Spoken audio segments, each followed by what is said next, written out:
of Conversations on COVID-19 series.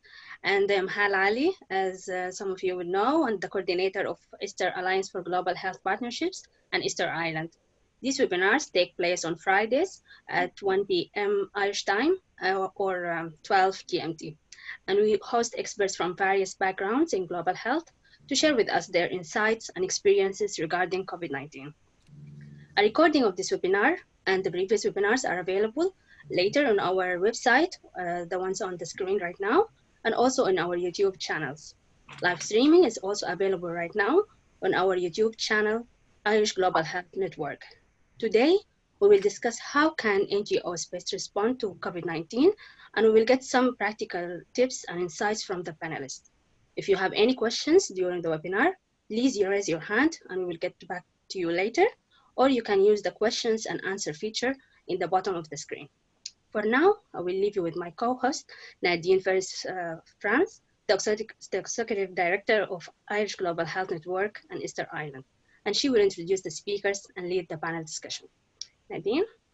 Thanks, Hala. So welcome everyone to our fifth webinar. I'm delighted to have such wonderful panelists with us today. We have Dr. Gabriel Fitzpatrick.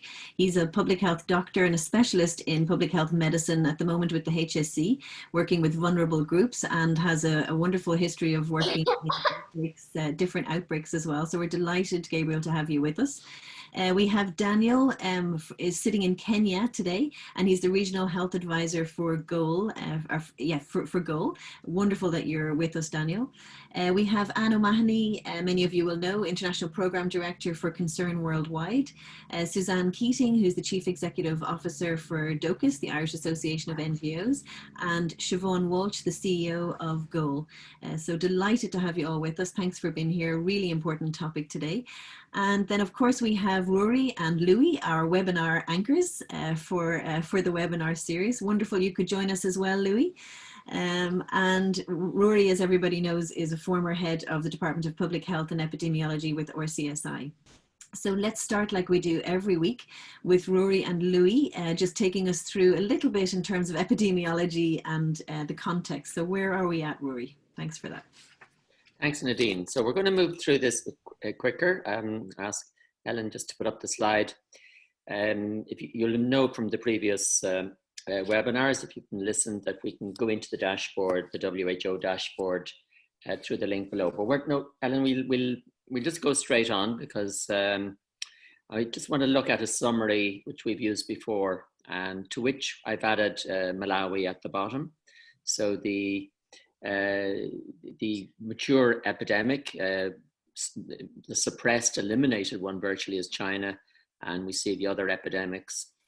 And ours down there, ours is actually a delayed one, which is a good sign. But you see a doubling of deaths and a doubling of cases over the last week. Previously, we looked at South Africa and Nigeria, and we see testing continuing to ramp up in South Africa and deaths. To a lesser extent in Nigeria, and I just put in Malawi today. And an hour ago, I had a long chat with Eric Borkstein, head of surgery in Queen Elizabeth Central Hospital in Blantyre. And I'm going to come back at the end, if there's time, just to actually give you an update on COVID-19 in Malawi. Great, thanks. So we just move on there now, and this is just the update that we've used previously from Ireland. And the big development, which has really come up in the media in the last 24, 48 hours, is the rise in the clusters in nursing homes and residential institutions. And we now realize that well over half our deaths are happening. And if you've been following the media, it's a very tragic sort of story. But it's common across developed countries, and it'll have its mirror in low-income countries as well, in settings where people are forced to live with each other. We have a particularly bad epidemic on our healthcare workers. This is the upper level, also seen in Italy, over a quarter of cases. So let's move on and see what the next slide brings us. So this is the actual modeling. If you've been following it in the media, Philip Nolan has produced his models from a group in Maynooth. I was kind of trying to reproduce this previously. And we are aiming to be that purple line along the bottom to have a really dampened, push down epidemic. And the reproduction rate has now been reported last night as being somewhere between 0.7 and 1. And that means we're on a trajectory to eliminate COVID-19 in Ireland.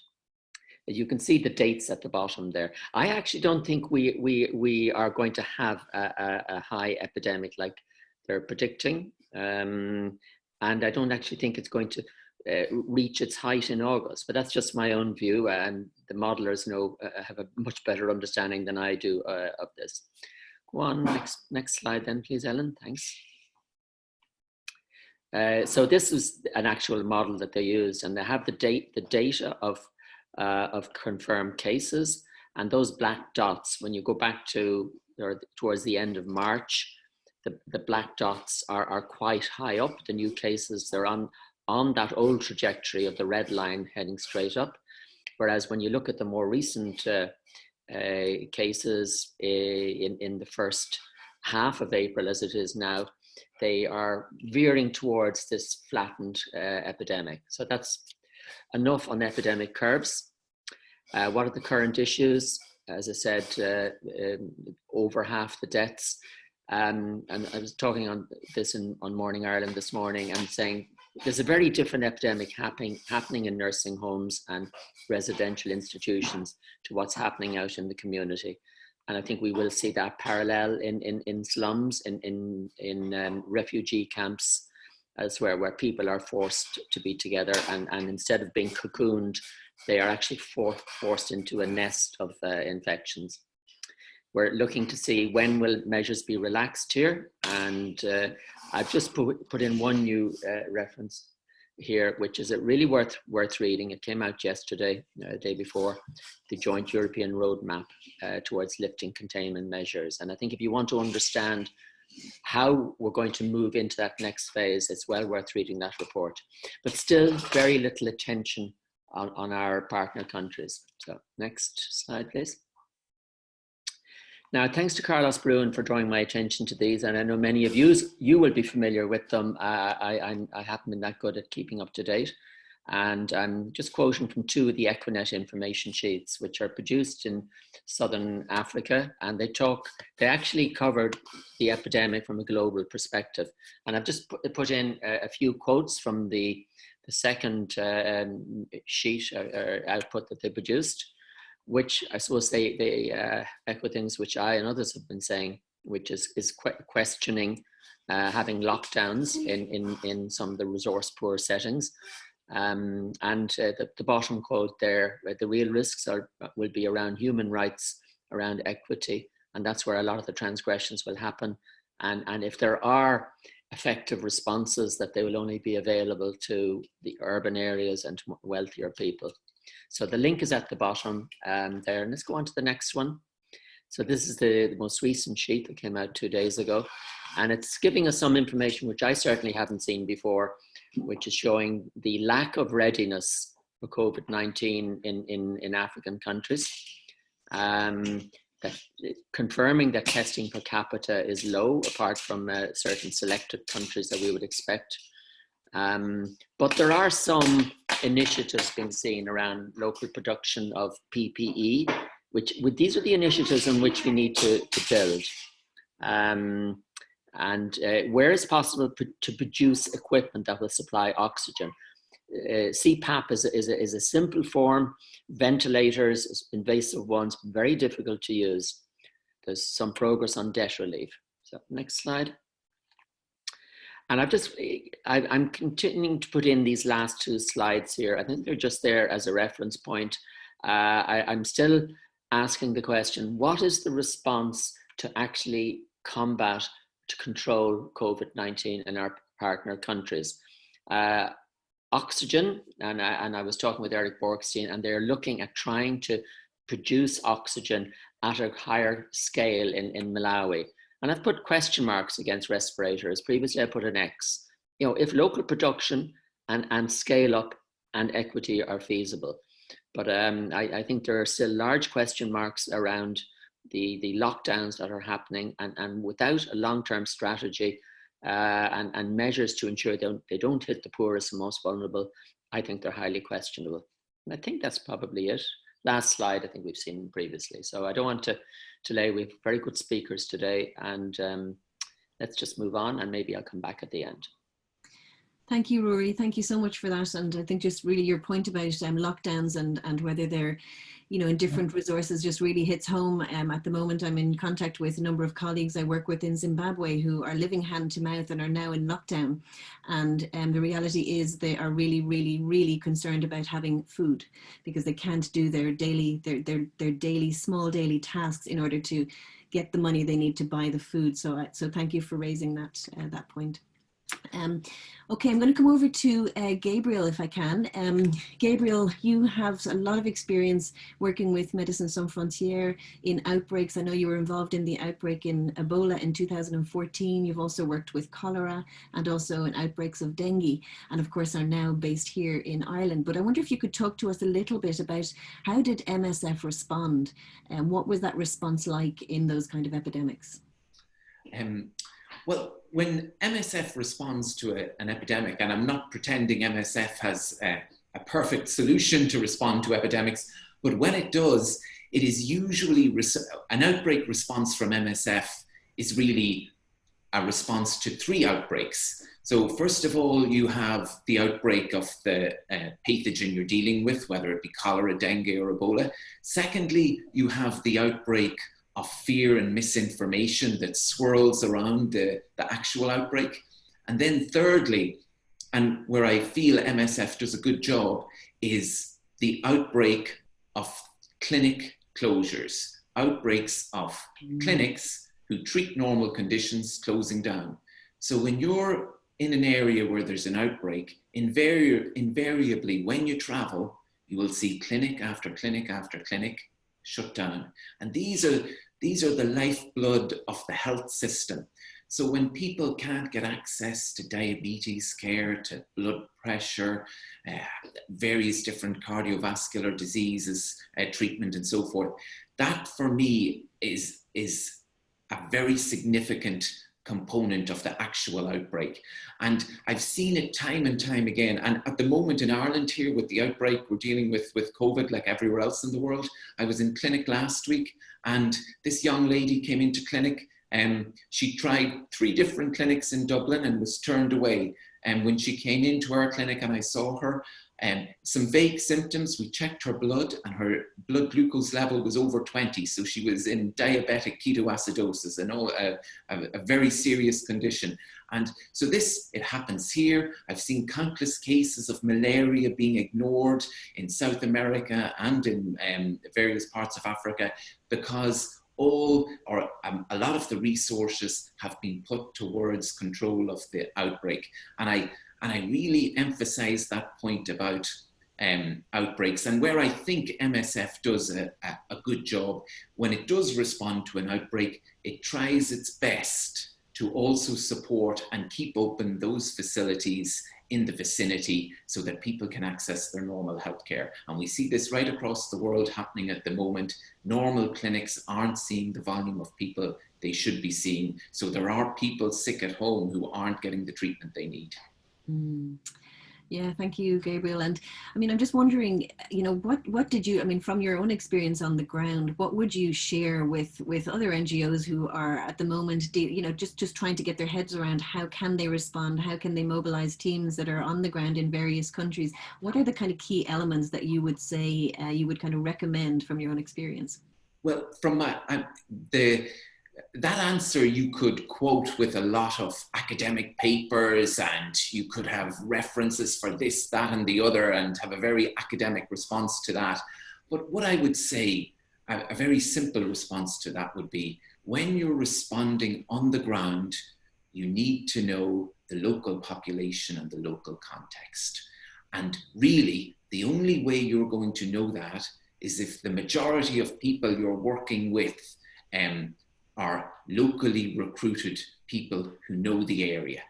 And I've seen time and time again where people have come into an area for outbreak response and don't have key able local people with them, and it doesn't end good.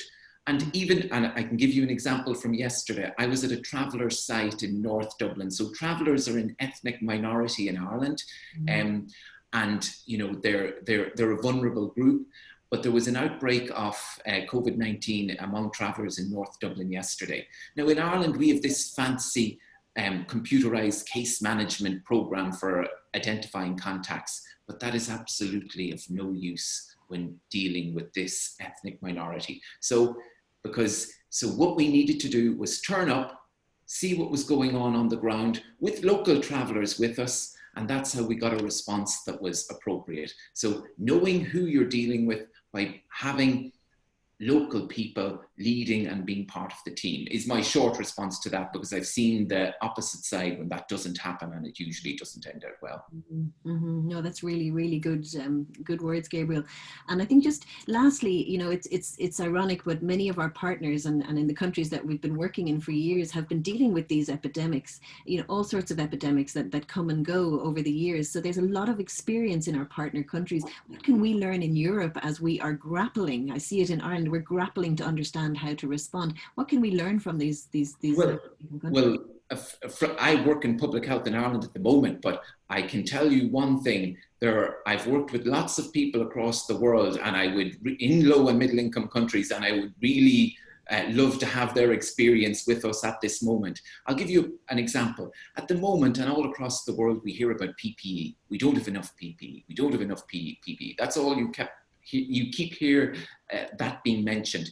However, if I compare a ward round in Lima versus a hospital ward round in Dublin, and you compare the amount of PPE that's used in a hospital in Lima when a group of doctors and nurses do a ward round compared to a ward round in Dublin, what I would say is, people in low and middle income countries, they can use the resources they have in a rational manner. Sometimes, and I'm picking Ireland as an example here. In Ireland, so the amount of waste I see with PPE, it could be used a lot more rationally. And if we had the experience of those clinical teams in Lima telling us how to actually use the PPE we have at the moment rationally, the PPE we have would do a lot longer. And the other thing is, places like Uganda and the Congo, they have experts in, for example, hemorrhagic fever, Ebola response. You know, they're operational experts. They know how to get the job done on the ground. When, for example, in West Africa, when I was working with the Ebola outbreak, we didn't turn around and ask the professor from Harvard how to instigate the response we needed. I asked the local, there was this guy from Uganda. He was a nurse from Uganda. He knew everything there was to know about Ebola. He was the first person we'd ask when we needed advice, not the professor from Harvard, even though the professor from Harvard would know a lot of stuff. You know, operational expertise, specifically with Ebola. People from Uganda and Congo, second to none. Thank you, Gabriel. Thank you so much for that. And I think that's really fitting. Just to come over to you, Daniel, you know, you're at the moment, you're based in Kenya, and maybe you could tell us a little bit about, you know, the work that you're doing with GOAL and the countries that you're working in. What's the situation at the moment in COVID? And you're muted at the moment, Daniel.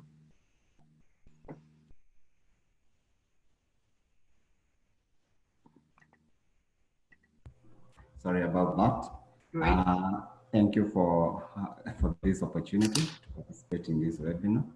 And our goal is responding to COVID-19 in all our 13 countries we operate in, but I will focus in the African countries.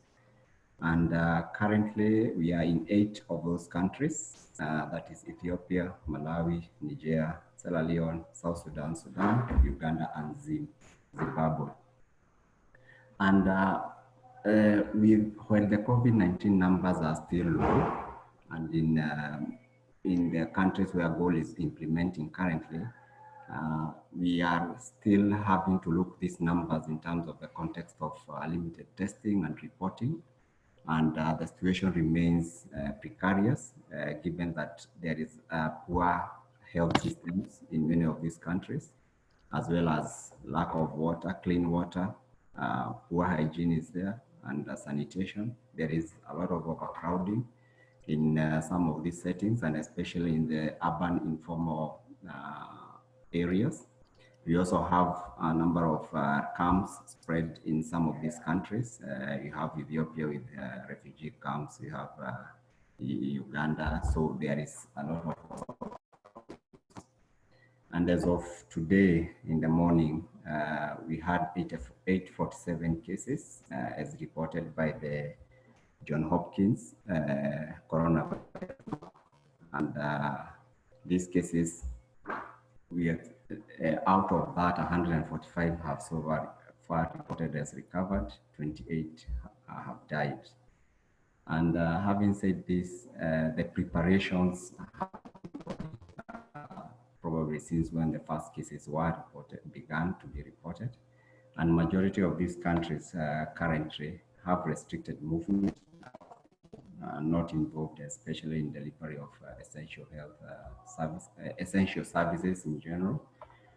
And in some countries also, we know they have instituted lockdowns, and we know that this will play some kind of a role in containing the virus, at least for the time being. Thank you.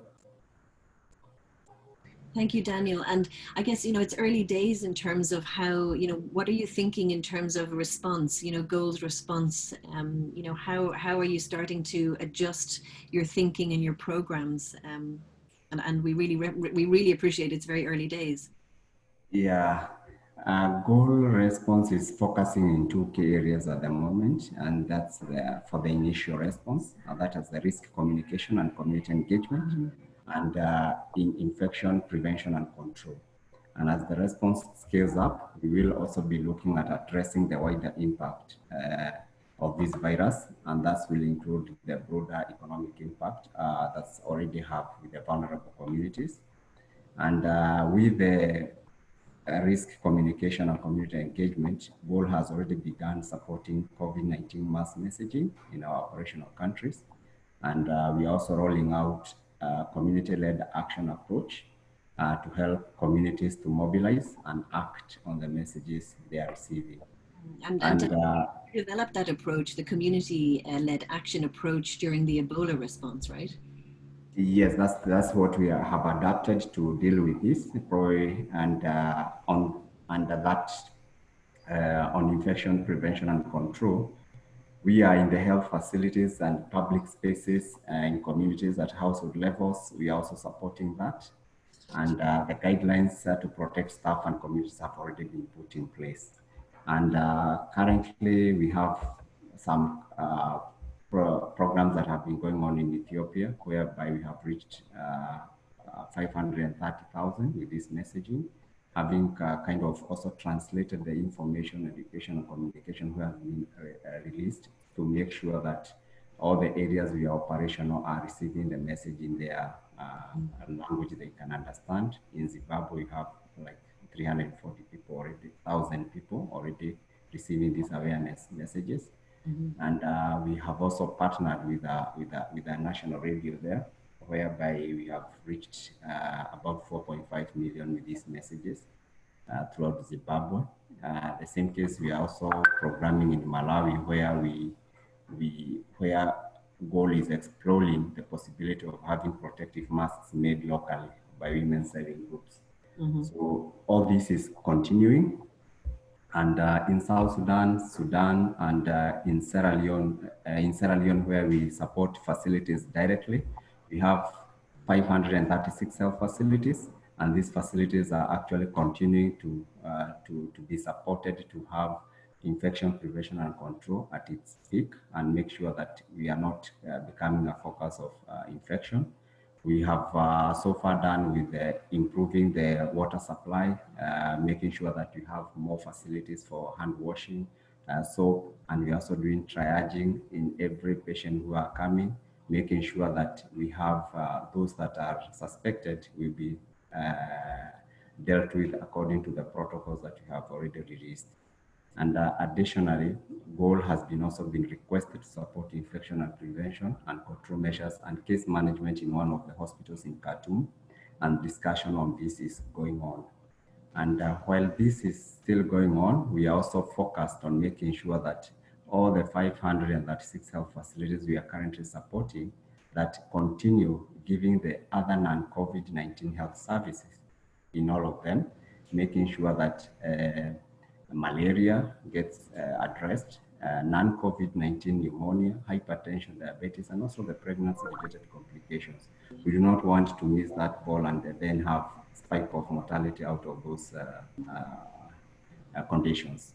No, thank you, Jen. No, that's exactly what Gabriel, I think, was saying as well, is how important these essential services are. So thank you so much for that reflection. I think we'll move over to Anne in just from concern, just to ask you, Anne, you know, in terms of concern, how are you responding? What's the impact that you're already seeing in terms of some of your programs? Hang on, I think oh yes, I'm unmuted. Okay, very good. Yes, thanks very much. You know, we have to look at this crisis as it's not just a health crisis anymore. And I think the economic downturn, the overlaying of this global economic downturn, is having huge consequences and effects on our program areas and on particularly the poorest people that we're working with. You know, we're lucky in Ireland. There's a whole government response to enable, first of all, people to stay at work. And for those who can't stay at work, there is the financial and economic support to enable them to function to some degree. Most of the people we work with are either in the informal sector or are in very insecure employment. So they're on the basis of if they don't earn money, they don't eat. Yeah. So I think what we're looking at the moment is adapting our programs to increase things like cash transfers. We are looking at our health messaging. We're looking at improving access to water. And I suppose one of the difficulties, and I think it was raised by Daniel, but also by Rory, in terms of what are the messages we're trying to send out. You know, for years we have been saying to people, if you get a fever, come and get tested for malaria. Now do we change the message completely and say, hang on a minute, if you get a fever, stay at home? Because I think at the end of the day, the cure is going to be worse than the disease. And it is very much a question of do no harm. I think a huge amount of debate has taken place in our various countries of operation, not just with concern, but on the whole coordination bodies and networks that we're part of, in terms of what are the most reasonable messages to use? What should we be saying to people? Particularly, you know, you look at South Sudan, they have 4 confirmed cases. Now, I would believe there's a huge underreporting there because there's very little testing going on. I think they have 250 kits for the country, and I think they're saving them for some rainy day or other. But, you know, at the end of the day, the consequences of the shutdowns that we're looking at, I think, are going to have a much greater impact than the actual illness or the pandemic itself. And I think it's about looking at how we can rationalize that from a program perspective, from protecting the vulnerables that we're talking about, from looking at things like vaccinations. You know, if we don't continue with things like measles vaccinations, we could be dealing with a much greater killer epidemic down the road. We're looking at the moment at the locust infestation across the Horn of Africa. Now, the first wave of the infestation came across and it munched its way happily through Somalia, Kenya, South Sudan, and southern Ethiopia. The second wave is now taking off, and it's a much greater wave than the previous one. The impact on food security for the whole area of the Horn of Africa. I think the impact that we are going to see down the line is going to be huge. The COVID crisis is having an impact on adequate spraying. And I suppose not only that, but adequate financing to be able to do it, because the COVID crisis is almost sapping all the available funding for other responses out of the system. So we're very focused on COVID. We're very focused on program adaptation. You know, we're doing things like, you know, helping small groups set up soap making, helping small groups set up in the manufacturing of masks. we're looking at engaging in slums that we have never engaged in before, particularly in the likes of Kinshasa and the Longway, while continuing with our work in places like Nairobi and Dhaka. But in Dhaka, for example, the impact of COVID on the garment industry, and therefore on the poor women that are working in these factories, you know, the international close down of sporting events means that all these shirts and logos and things are not going to be bought, so therefore the women that make them are not going to be employed, and therefore they don't have a salary to enable them to feed themselves and their children. So I think we are facing an unprecedented global economic challenge for the poorest people around the world. I think Oxfam are calculating that this is going to set back global development and the achievement of the SDGs by about 20 years. And I think that's probably a conservative estimate at this stage, looking at what we're facing.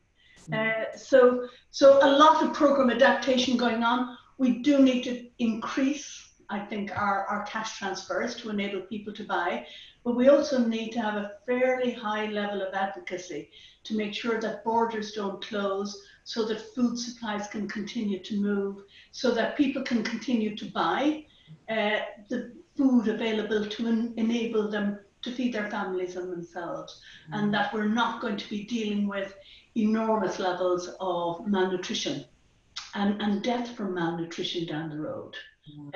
So I think the COVID crisis is affecting all of that. It's not just a health issue, it is a global economic issue, and it is going to create enormous poverty by the reactions and responses of not just governments in our part of the world, but governments in host countries themselves. And thank you very much. You painted really a very thorough picture and a very real picture of the consequences, and just kind of thinking through what you know, all the different effects. So thank you for that. I'm going to move across to Suzanne, and just as I do, I'm just going to remind people who are with us that if you'd like to ask a question, please use the Q&A there. There's a Q&A function. Just put your question in. We'll do our best to try and answer those questions as we can. Suzanne, I'm coming over to you here, you know, a little bit of a different kind of perspective as, you know, DOCUS as the umbrella organization for Irish NGOs. What are the challenges that you're seeing? What are the NGOs coming to you? We've already heard, we know how important this NGO response is, the community response. We know that the NGOs are on the ground with the people, able to reach particularly those people that we're talking about, the most vulnerable people. So what kind of challenges are you already seeing, Suzanne? And I think, again, I kind of see this in a kind of number of phases, and over the last kind of 3 or 4 weeks, it's been that kind of really hectic time when people are looking at, you know, how do you kind of adapt? How do you kind of pivot? I've never heard the word pivot so much over the last while, and how do we keep the show on the road? And obviously with DOCUS, we represent a lot of different NGOs, and their experience is very diverse across the board. But I think, you know, the important thing to say is that all the NGOs are now coming together and focusing very much on this response and seeing it not just as a humanitarian response, as I think Anne said, but much broader than that. I do think in terms of the challenges, I mean, again, in this first phase, it's been all those obvious ones, people looking at security and safety of staff and who they work with first and foremost. That's obviously taken a lot of effort, and everybody going virtual and all that kind of thing. Also assessing what can they do in terms of keeping programs going as much as possible, as well as then adapting to the kind of public health crisis. I suppose I do think the real challenges are going to come in this next phase, particularly, you know, as Anne said, you know, the economic situation is really going to start hitting home. I think even in Ireland, the space to think about anything beyond Ireland is going to start kind of coming into play. And just as maybe Ireland is beginning to lift restrictions and beginning to think of life post-COVID, in many of our developing countries, it's only just going to be starting. It's only just going to be scaling up. So I really do see kind of over the next phase, the challenge is going to be for NGOs, how do they keep going? That issue of business continuity where funding, you know, is going to be very, very precious. And it's important to say so far that whilst we've seen lots of different pledges, we haven't really seen new money on the table. It's all been reallocation. Even this massive kind of 20 billion mobilization Europe, it's all reallocated money, not new. So I think, you know, that thing, how NGOs going to survive in a very restricted funding environment is going to really start kind of challenging us. I think also to say this thing around how do we start talking to the public? How do we start engaging politically in Ireland when so far we've kept a distance, and probably quite rightly, because it's very, very sensitive here, and obviously people having to look to their own communities. But that's going to be something we're going to be really challenged with now as we see the crisis kind of ramping up in developing countries. And I suppose the third challenge will have to be that, again, as Ireland is going perhaps more to more normalization, how do we keep a sense of urgency and momentum where, you know, potentially this crisis in developing countries is going to be bigger than we've ever seen before. And Suzanne, I know this is kind of flipping it a little bit, but in terms of opportunities, do you see any opportunities in this for NGOs, for support, for recognition? How are you thinking about that at this point? Yeah, and you know, that great old phrase, never waste a good crisis. And I think we've got a good crisis here on our hands. So look for the opportunities. I think firstly, though, we do have to reflect, let's not do what happened in austerity. Mm-hmm. And I think there's some learning there that we should be reflecting on right now. And really, for me, at that time of austerity, three things really came out. We became a much more risk-averse kind of sector, perhaps, but also in terms of donors. It became a lot more fragmented. There was a lot more competition rather than collaboration. And I also let's face it, in those times of austerity, it was more kind of look to home a little bit. And in fact, what we need to see, the opportunity has been exactly the reverse. We've got to ask ourselves, how are we going to work more collaboratively? We've got to ask ourselves how to work flexibly. Right. And thirdly, how do we engage with the public? I do think, and it's important to say in terms of Irish Aid and its response so far, look, it has been positive. I think we have seen the flexibility that we haven't necessarily seen before. And again, here's the opportunity. You know, because of this crisis, they're doing things they've never done before. In particular, they're trying to get grants out, and they are saying to NGOs, come and tell us your problems. Let's resolve this so that you can carry on. So that's all important. I think also what Irish Aid have been saying is that their international development policy, A Better World, has never been more important. Because at its core, it is how do we reach the furthest behind first? Okay, so we gotta grab that opportunity and keep that at the heart, I think, of our response. But the worrying concerns, I think, in terms of Irish Aid and more generally in terms of donors. First, as I said before, at the moment, there's no new money. Right. And that really worries me at a time where we're going to go into a phase where, you know, people have been saying that the Department of Public Expenditure here, there's been this absolute shift. Before, there used to be the department that just said no. And suddenly they're a department that says yes, but for how long? And it's been yes domestically. And we haven't challenged that. And that's something I would be a bit worried about. I think also in terms of with Irish Aid, there's been a lot of flexibility. But there's still a strong risk culture there. And certainly for smaller NGOs, the ones that don't traditionally do humanitarian work, there's a lot of crossing of T's and dotting of I's going on. People asking for indicators and results frameworks and all the rest, where actually people just want to adapt and react. And I think kind of the third worry in terms of Irish Aid, there's always been a co-funding commitment. And we've got to be worried about the public fundraising that the NGOs are facing. So far over the last few weeks, they're saying, you know, it hasn't been too bad, which is great. I think the Irish public do get the solidarity piece. They do see the empathy. But as their own pockets start getting hit badly, What will that look like? And so I think that the funding element is going to come into its own. If I can say finally that the third opportunity, and people have already touched on it, it is this issue of localization. I mean, we're seeing already this has got to come from communities. I think it's going to be a real opportunity for the sector to embrace localization like never before. And I don't think, you know, there have been a lot of obstacles, there has been reluctance, but here's our chance now to put our heads together and make it work. Thank you, Suzanne. Really thought-provoking, really interesting perspective. And I think just as you're talking about, you know, our support and funding, I think we came out with a release yesterday just congratulating the Irish government on their contribution, their increased contribution of 9.5 million to WHO to support, you know, the global response to this crisis. So we were very proud of that. Yeah. Just coming over to Siobhan and reminding people again, if you have any questions, just pop them in the box. Siobhan, we'd love to hear from you, and thank you for agreeing to go last as well. You've heard a lot of different perspectives, and of course you're experiencing this in your work day to day, but can you tell us a little bit about how GOAL is responding? I mean, you're looking at the overview, the kind of large, the overview picture. How is it responding, and what are the kind of challenges that you're already dealing with in GOAL? Yeah. In listening, there's an awful lot of very valuable content that's been provided by the speakers so far.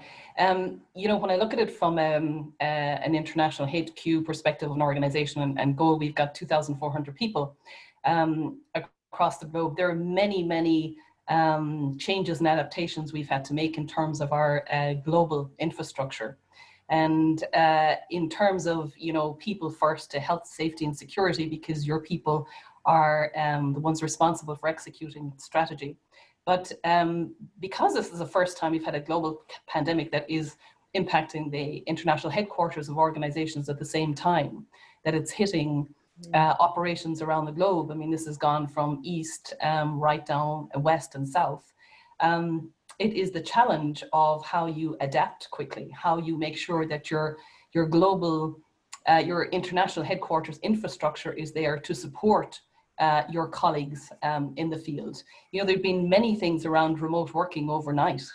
The new risks that emerge for all of us, you know, from a governance point of view, practically cyber risks, modifying practices in terms of how we work, and you know, as a headquarters function, anticipating the needs as they're going to emerge in multiple different contexts on the ground. And also the issues around supporting teams remotely. You know, this again is unique in terms of agencies responding what we normally do in emergencies. We go to our technical teams, good teams, procurement, logs, HR, and we provide that surge support.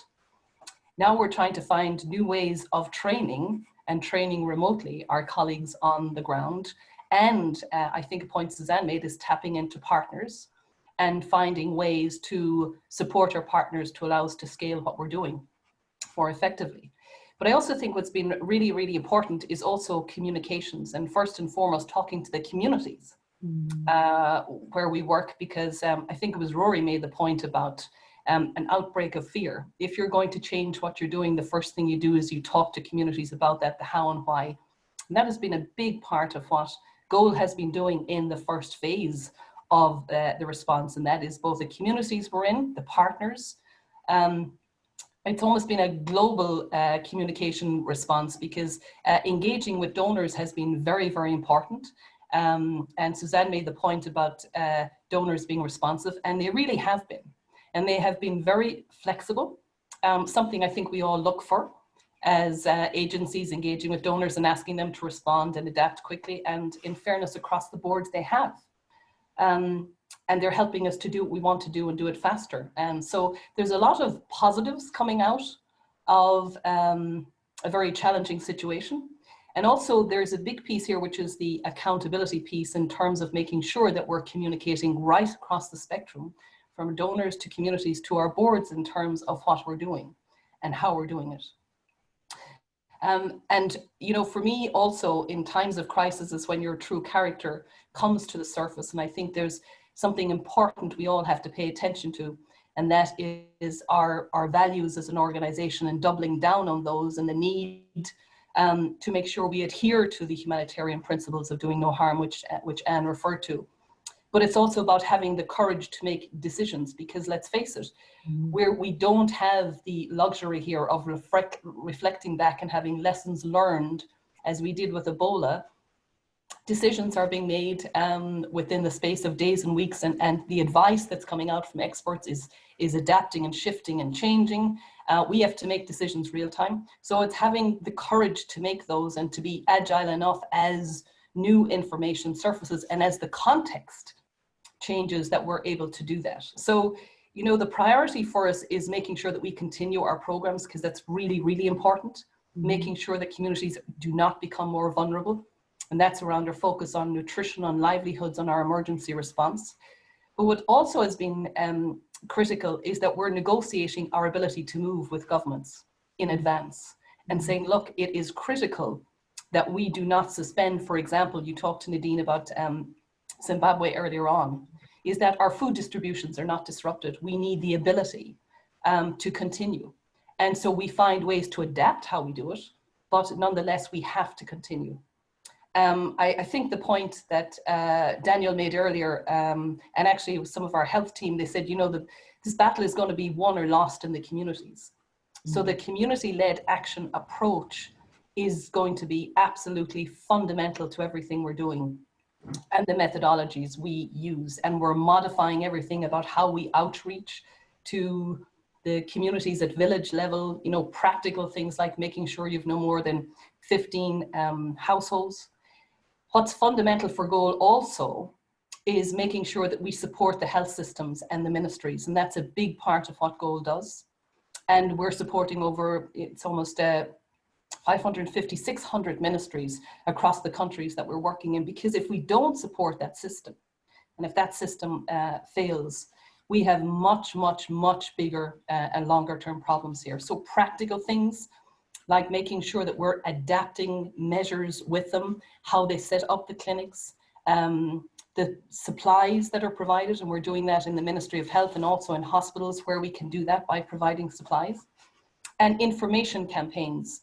You know, in Zimbabwe, for example, through use of trucks and radio campaigns and outreach to communities, we've reached 4.5 million people in Zimbabwe. Similarly, in Sierra Leone, communications information campaigns, we reached 2.9 million. So the importance of the communication in this early phase, I think, is to bring down the levels of anxiety and fear so people can understand what they need to do to change their behaviors to mitigate this. Equally, I would say that our teams are talking about the importance of cash transfers, vouchers, because of the economic impact of this, a point that Anne has already made. And I think you can't emphasize that point enough. It is looking ahead to the longer term impact of this. And I think that is part of our responsibility as NGOs as well, to be looking ahead and to try and stay ahead. Thank you, Siobhan. I think it's yeah, really, really interesting points, and it's just interesting that, you know, I think it's certainly the first time in my memory that we're sitting here dealing with in Ireland these issues around communicating messages. How should we communicate? When should we communicate? What's the level of communication? And it's exactly the same conversation that we're having working with our partners in low middle income countries. So really, really interesting. I see there's a couple of questions in there. One of them just, you know, the point about the balance in, you know, how do NGOs respond? How do we allow flexibility for those who are best placed to respond, but avoid organizations helicoptering in, or, you know, briefcase NGOs opening up to suddenly support on COVID? I wonder if, you know, if anyone would like to say something on that. Maybe yourself, Anne, would you like to just come in on that briefly? Or Siobhan? Nadine, I also kind of wondered if I might kind of come in on that, and I think it's already been kind of tapped in already. You know, when we talk about the need for flexibility, it's got to be, you know, nobody wants to have that helicoptering in NGO. Surely the question has to be asked around how are they known in the community? I think it's what Gabriel said right at the beginning. you know, if they know the local context and they know the local community. But there does have to be a shifting, because we've also just got to bear in mind that funding streams have been very siloed. And development begins and ends here, and humanitarian begins and ends, and we need to break that down. Yeah. But I think it starts with finding those NGOs that have already very much embedded in the community and giving them the flexibility to react quickly, even in a humanitarian way. Yeah, and I'd love to, Daniel, I mean, what's your perspective on that? I mean, you'd be seeing in those local conversations, all sorts of NGOs that maybe were education NGOs or NGOs working on other issues now talking about COVID. I think my perspective is that, yes, NGOs have to adapt and adapt fast. And I think the danger will be if an NGO wants to do something that is completely new without proper understanding especially the context where they are going to do. And secondly is that when we are going to do it, we have to do minding that we should not go to take danger with the mind of we are not going to add problems in the community, because you might go there and start destabilizing the structures that have already been delivering assistance that should have just adapted. So I think the most important part is we have to make sure that we maintain our competencies as we even expand the project, because at the end of the day, this is a new challenge and new solutions must be sought. Mm-hmm. However, we have to sort those new solutions within the context of what we do and what we do best, then expand on that as much as you have the availability of resources and the infrastructure. Thank you, Daniel. And again, it's like that strong message of do no harm, do no harm. I hear that coming through, thematically coming through everybody. There's a question in there from Roz Tamming, just asking about a reflection on, you know, any opportunities that we're seeing in terms of climate, environmental impacts that could be leveraged for the future. And I think that is something that's kind of giving us solace at the moment as we think through that. But maybe to hear from yourselves, anybody who would like to speak to that. Anne, go ahead. Yeah. Maybe just to speak briefly to that. You know, we have done a huge amount of really rapid adaptation in the last month in terms of different ways of working, in terms of reducing our carbon footprint, less travel, and all of that.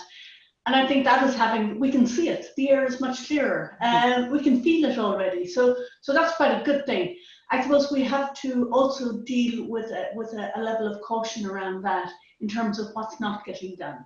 You know, and it's about looking at delegations, authority delegations, managing risk, all of that. You know, when the auditors come in to start looking at our books, I hope they will find that the measures and systems that we have put in place are adequate for the context that we have dealt with. So I think that's one aspect.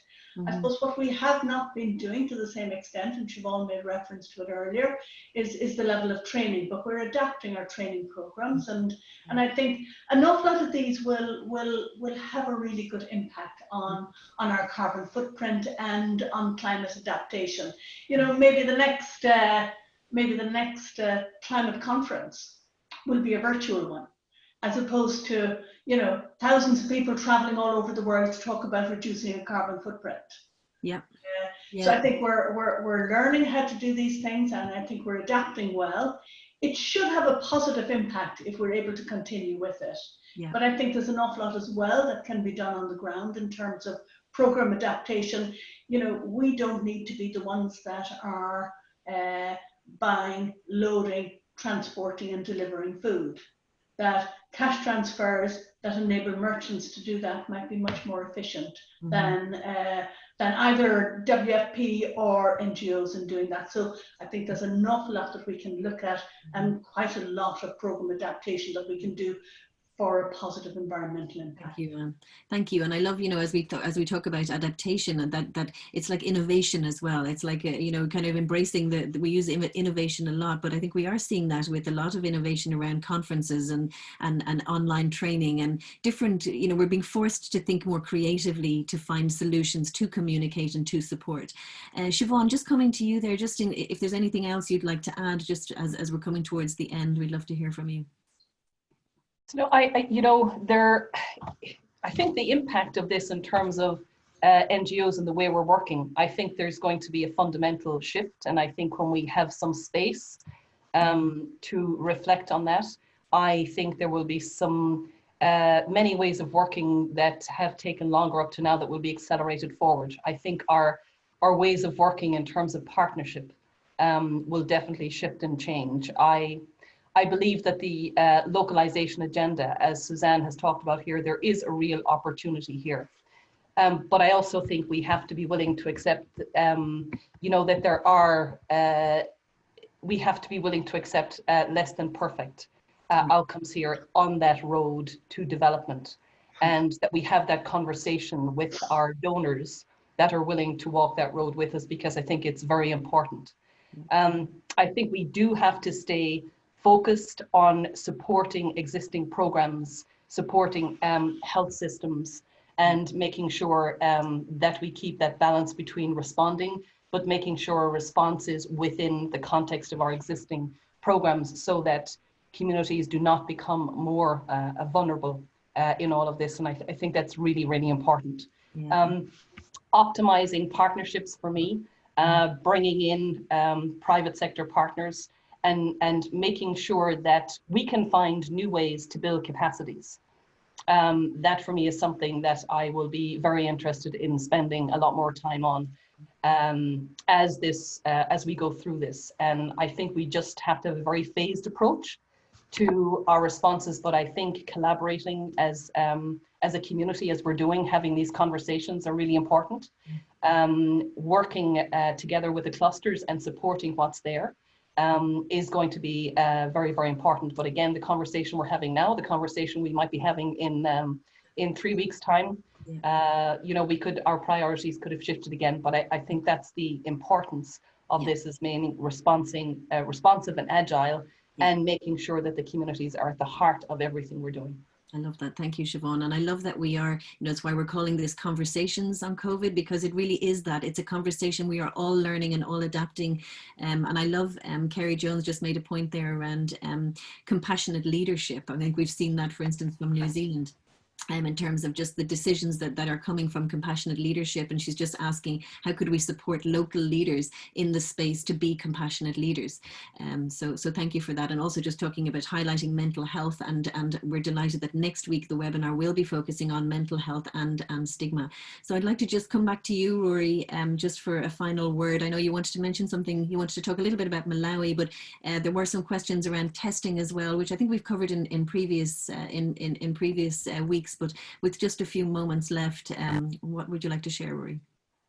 I'd like to say, I think in terms of the quality of the input from the speakers, this to me has been the best webinar so far, and it's a great experience, which covered just about all of the issues from my perspective. The update I got from Malawi this morning is that there's now a doctor strike at Queen Elizabeth Hospital, the junior doctors. The nurses have followed them out on strike. The trainees, more senior doctors, are now stepping back from work. And the ironic thing is that the risk from COVID to a young person is so much less than the risk from HIV. And the comment that Eric Borkstein had was that so much of it is around the fear that has been generated by social media. So all these messages that came through earlier, it's not just the communities. Let's remember that the health workers and health facilities are going to be at the center of the response. And let's talk with them. It's something that Gabriel was saying earlier, the people on the ground. I oscillate between serious pessimism, because I don't think the epidemic has actually hit the ground yet. And when it does, it's really going to sweep through like fire. At the same time, there is a delay. What Eric is saying, it hasn't really hit Malawi. It's not just that there's under testing and under reporting. And I just wonder if there is a sufficient delay, and if we do manage to get to grips with it in Europe, will we have generated a lot of capacity and goodwill that could be transferred? There's a lot of endogenous production of equipment, masks, ways of delivering oxygen, people working on their 3D printers. And I just wonder, might there be a window of opportunity that we could actually in a very, in a country that's going to be suffering high debt, that there would be a response that could come from the people if we can communicate to them how much greater is the need in Africa than what we have been suffering and are experiencing in high-income countries. Thank you, Rory.